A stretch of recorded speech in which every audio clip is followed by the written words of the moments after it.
There's working to improve, and then there's working to showcase your prowess. Both are eventually needed for the top-tier athlete, but the showcase must come much after. Work hard to build your fortune before cashing out your chips. The showcase period is when you stop improving. There's a time for this, but that time is not 8th grade or earlier.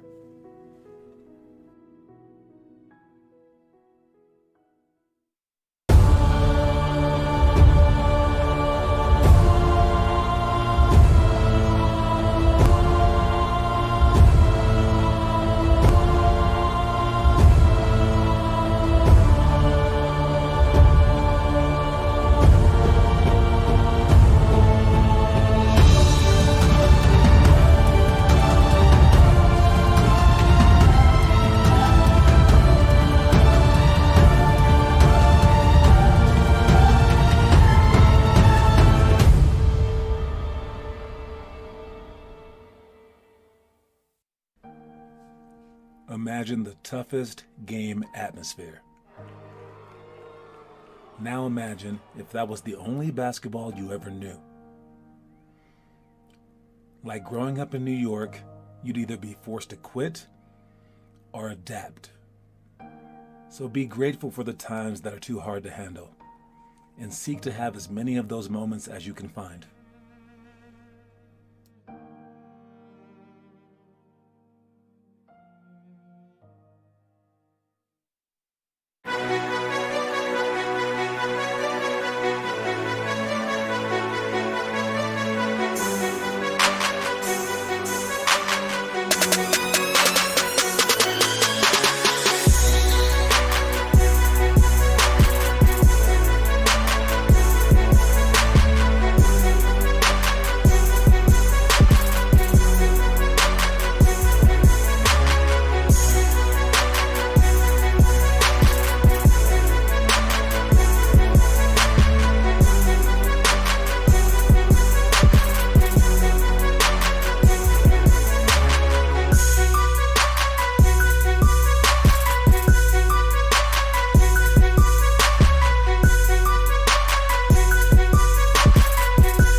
Welcome to Limitless Hoops. We're here on a Sunday, and tonight's shooting session has been canceled.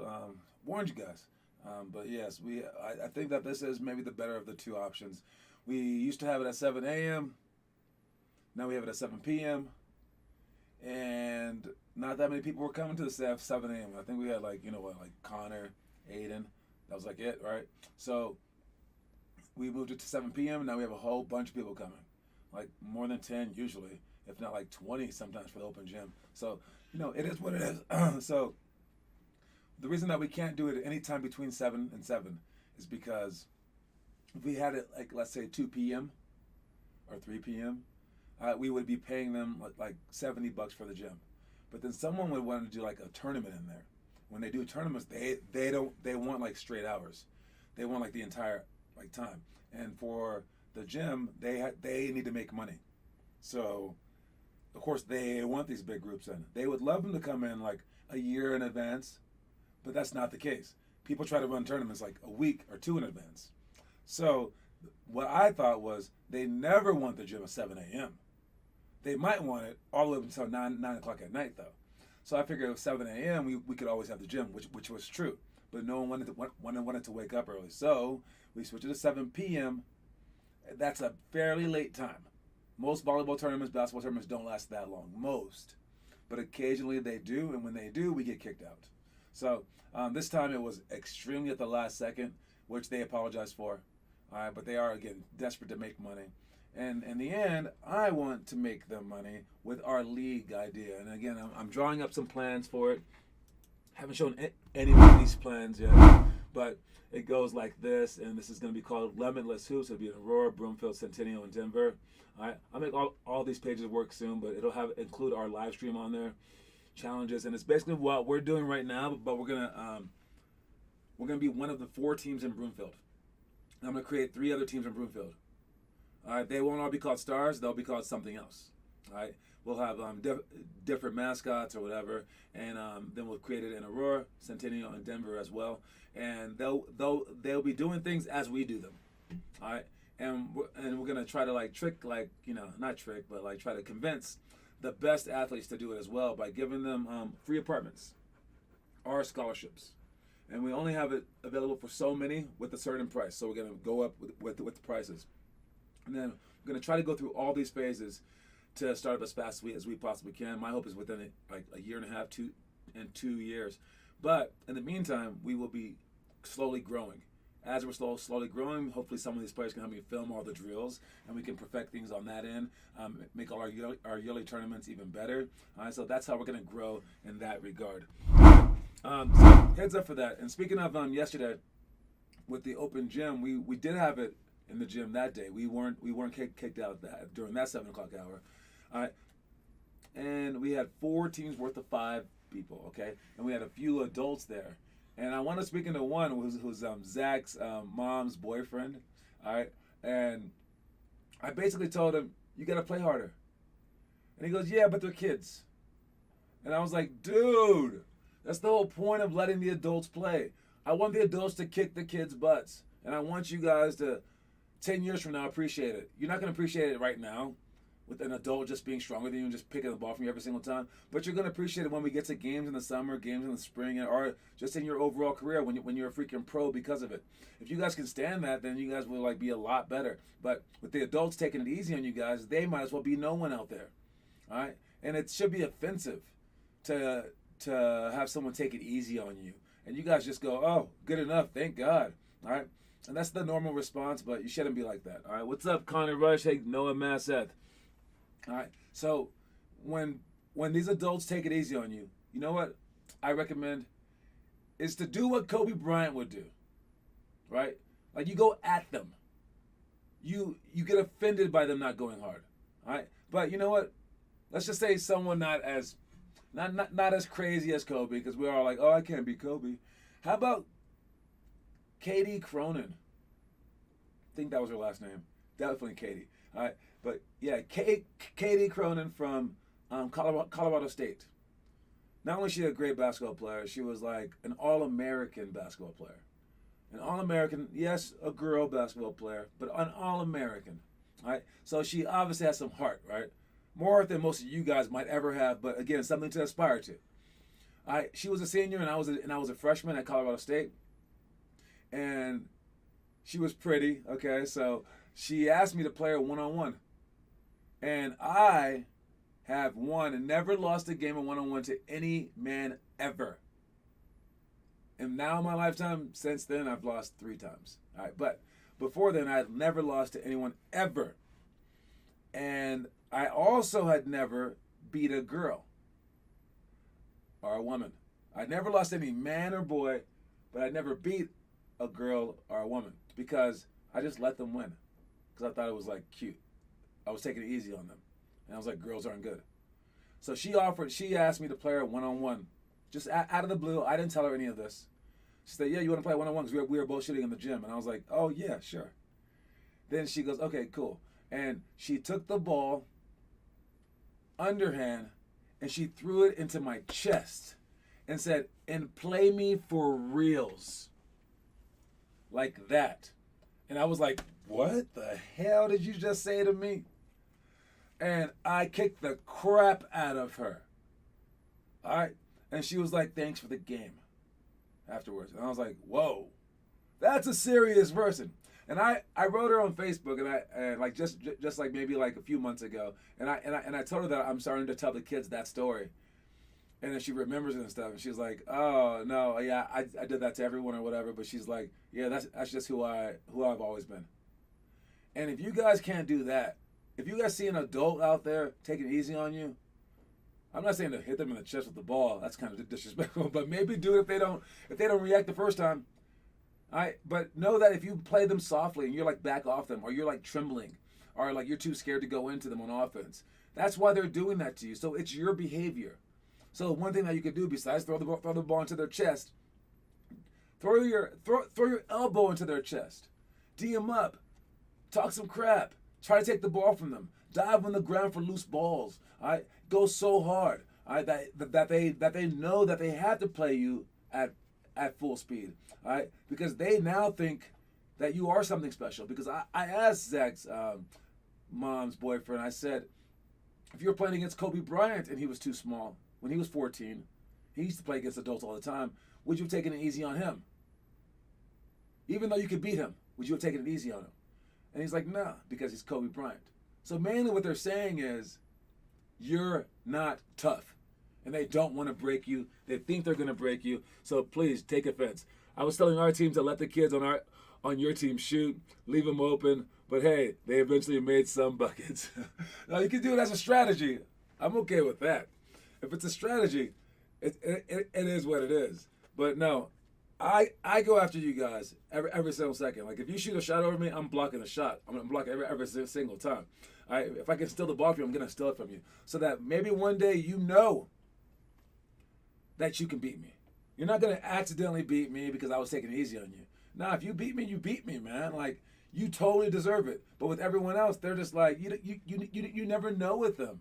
And I think that's just our parents need to like to lie. They always just lie. Adults lie to kids, and they lie to protect them. But then the kids figure out that the lies are there, and then the kids grow up like with a weird sense of like life, and it screws over the kids in the end. It's a momentary thing. It's a momentary assistant. It's a momentary aid that doesn't last far beyond this moment. So basically, if by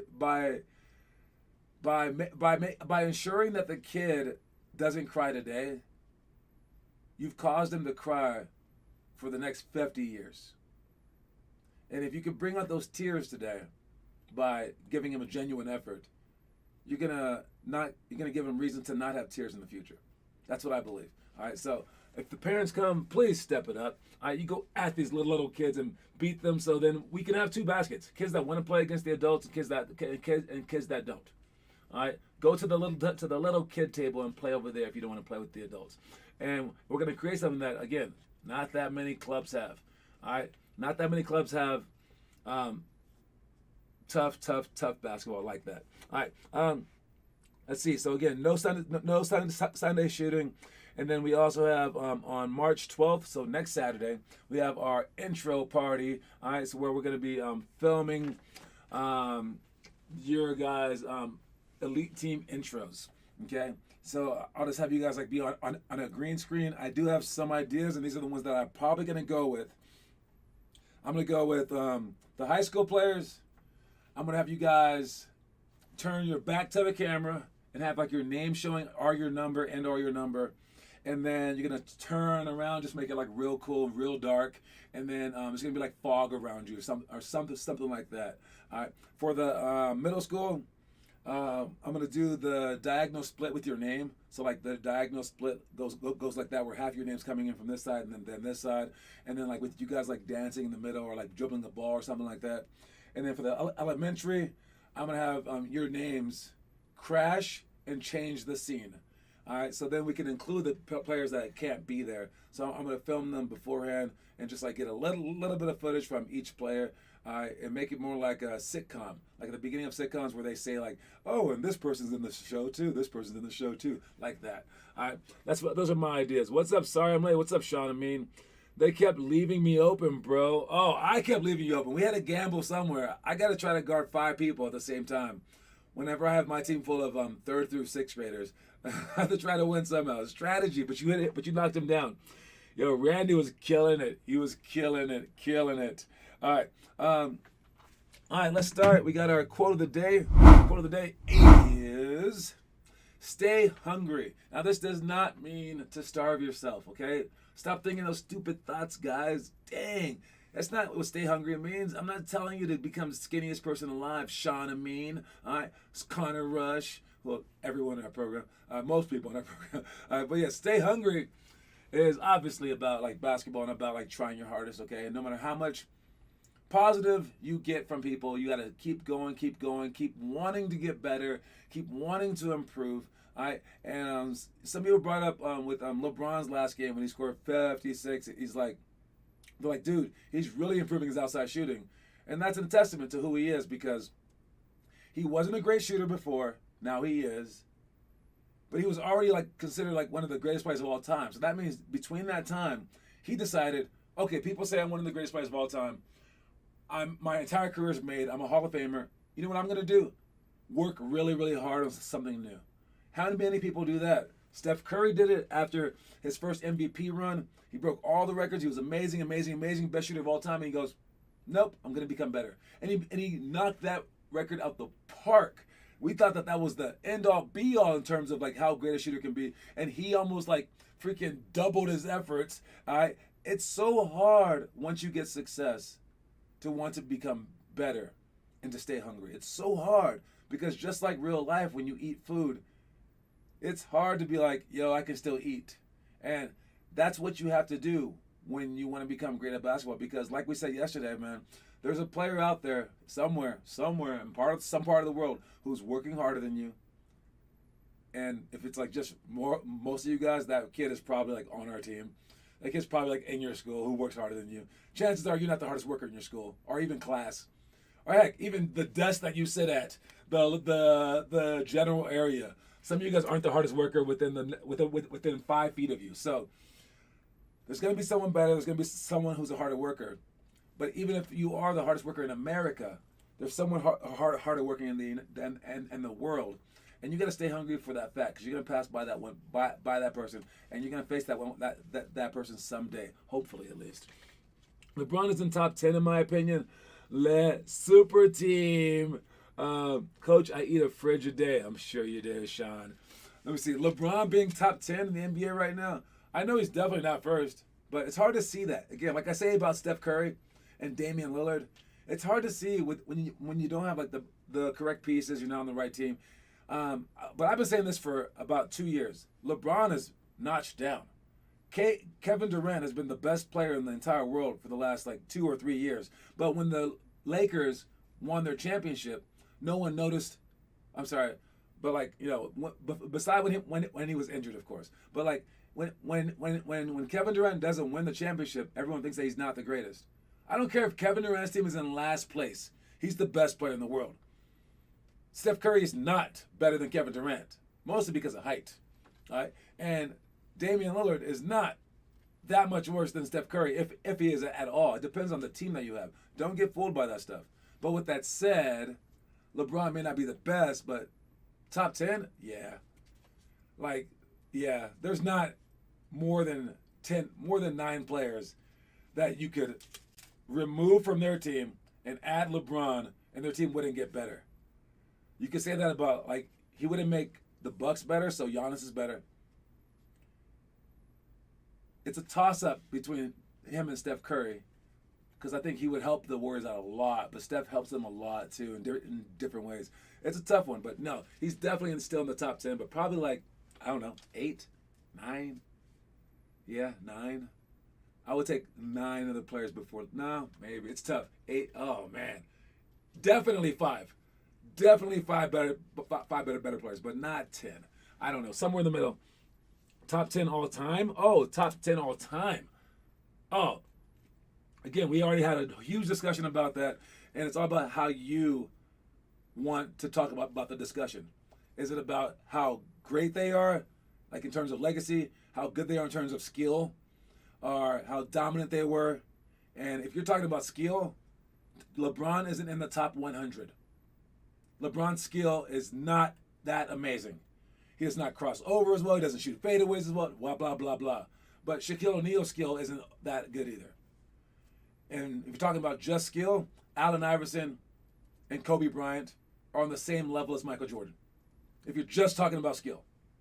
But if you're talking about domination and overall, then LeBron's probably like way up there. Domination, Shaq on an individual basis, Wilt Chamberlain overall. You can't beat Wilt. Wilt Chamberlain's the best player of all time if you just count domination. So, but if you count legacy, changing the game, that's Michael Jordan by far. No one is anywhere close to him whatsoever. So you can have many different conversations. So your thing is, which conversation is the best? Which one do you like the best? A joke before all the 9-year-olds attack me. Yes. Take shot. Anyways, moving on. We got our movie of the day. Movie time. All right, movie time. We got, okay, this is one of our iffier movies, but it's still okay. Basically, this lady, Whoopi Goldberg, her name's Eddie.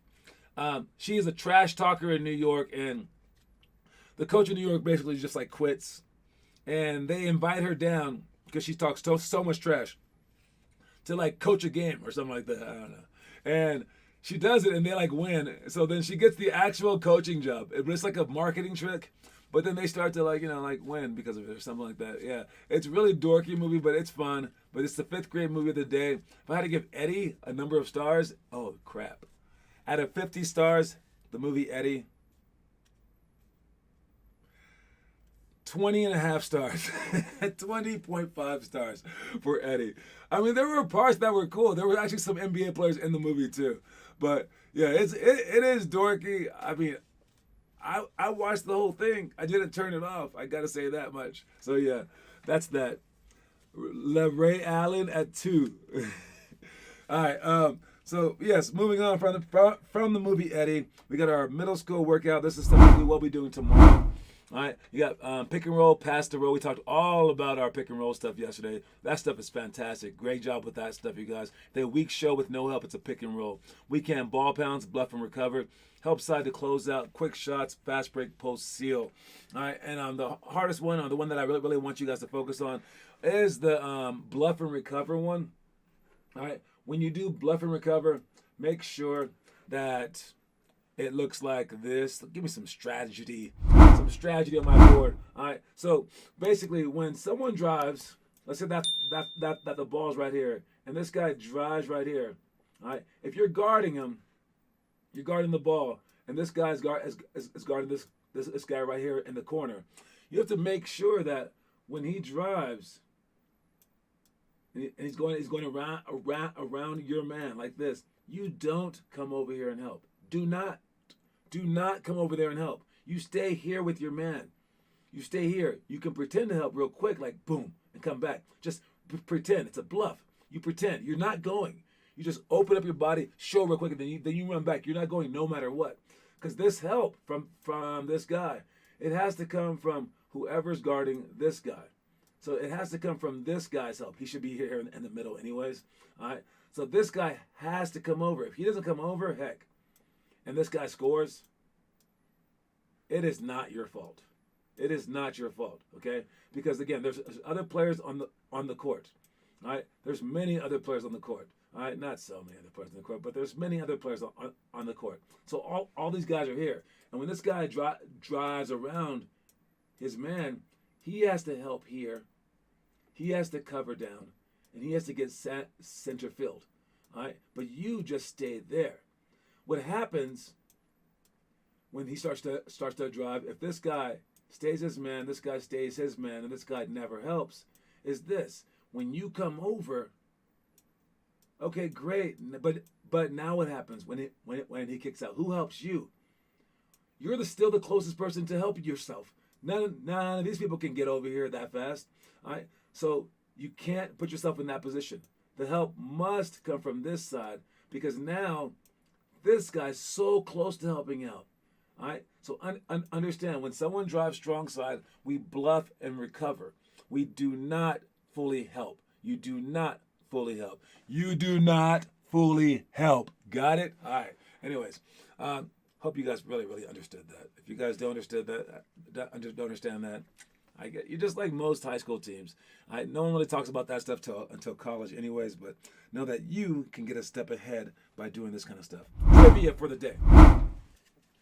Trivia today is still led by Finn Kaufman. Finn Kaufman snuck in last time by not saying any words, and he kept all quiet. I don't know if Finn's here or not, but if he is, you guys are in trouble. All right, but we have Finn Kaufman with 3, Connor Rush with 1, and everybody else with 0. All right, let's see. This is a good question. I do not know this answer. If I had to guess, I can't even guess this one. All right, the question is, which SEC team was the first and only to lose 3 consecutive NCAA Women's National Championships? Which SEC, that's the, what does that stand for? Southeastern Conference? I don't even know. So it has to be Southeastern. All right. Which SEC team was the first and only to lose 3 consecutive NCAA Women's National Championships? That's a lot. Reminds me of the Bills and the NFL. They lost like 3 or 4 straight Super Bowls, but by a lot. But it's weird to think that they're 4 wins away from being one of the greatest teams of all time. Yet now they're just like a laughing stock. And I had a friend, Tremaine Ankrum. He played here in Colorado for Emmanuel.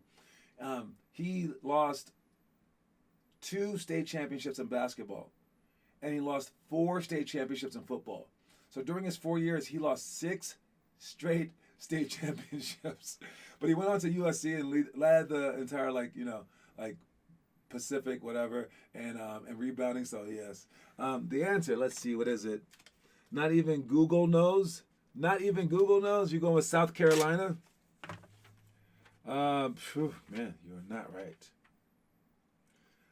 South Carolina. That was actually my guess. South Carolina was my guess. So again, I'll ask the question one more time, then we will move on. If you answer it by the end, I'll let you answer it, but you'll only answer it one time.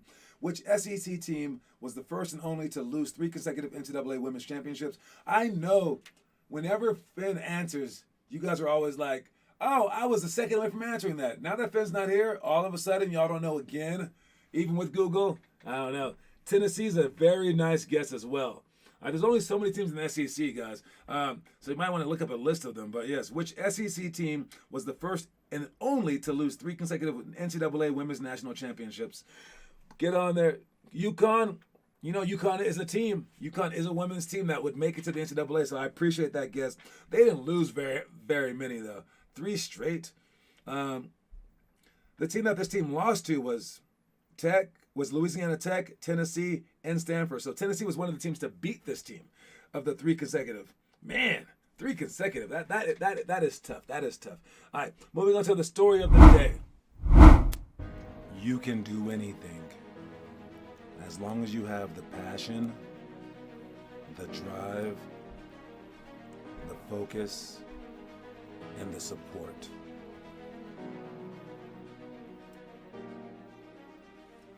All right, that said, you can do anything as long as you have the passion, the drive. I'm missing one. The support is one, but the passion, the drive. Oh my God, I forgot that third one. I'm the guy that voiced that stuff. The passion, the drive, the focus. Yes. All right, you can do anything as long as you have the passion, the drive, the focus. No, you only get one guess. these guys, Connor and everybody, created the rules because some people were just throwing out random guesses. So if I said which NBA team, someone would just like write down 28 answers. So yeah, only one guess, I suppose, is the thing. You can do anything as long as you have the passion, the drive, the focus, and the support. So yes, you need to have passion to begin with. You need to want to do it. You need to want to be great, right?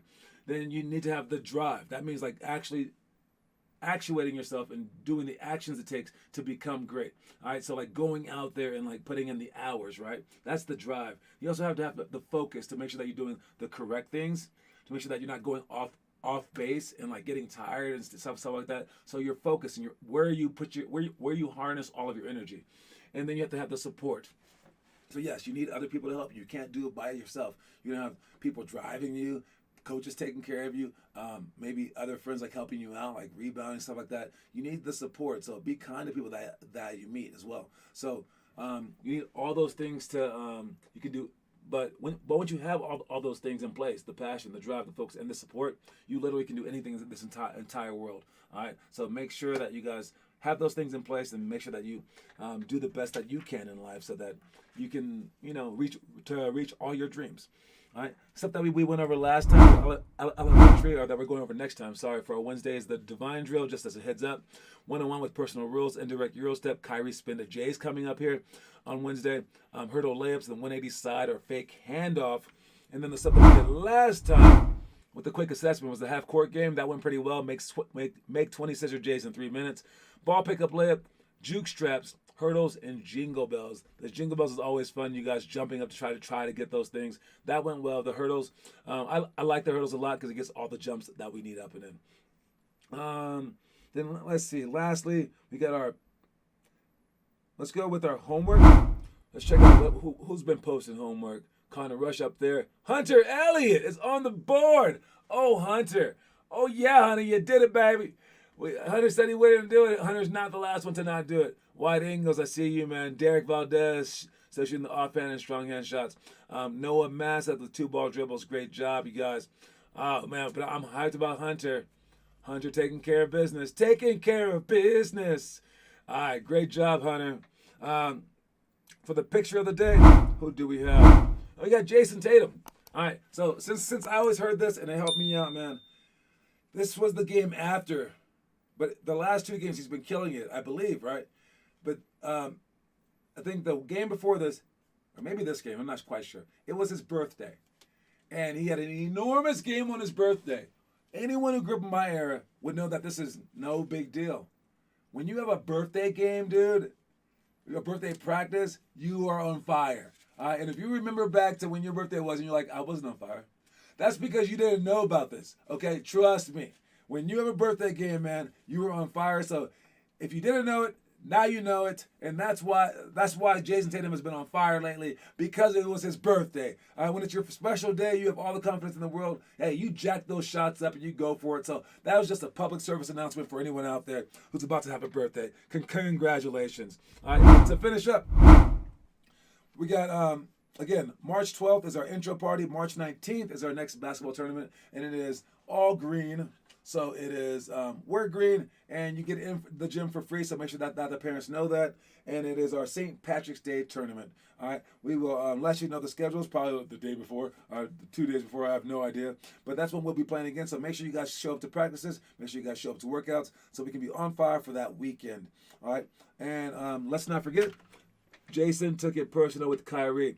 The trivia question was, which SEC team was the first and only to lose 3 consecutive NCAA women's championships? The answer is Auburn. Auburn. A-U-B, Earn. URN. Dropped 3 straight from 1988 through 1990, losing to Louisiana Tech, Tennessee, and Stanford.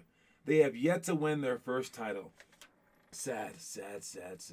All right, but at least they made it, dude. I don't know. Anyways, don't forget, the quote of the day, guys, is stay hungry. So make sure that you guys stay hungry out there. Please stay hungry. Stay hungry. Eat some food, but also stay hungry in terms of basketball. Make sure that you're great. Oh, wait. Someone put Auburn as the answer? Oh, Sean, you got it. Shut up, Sean. Too late, homie.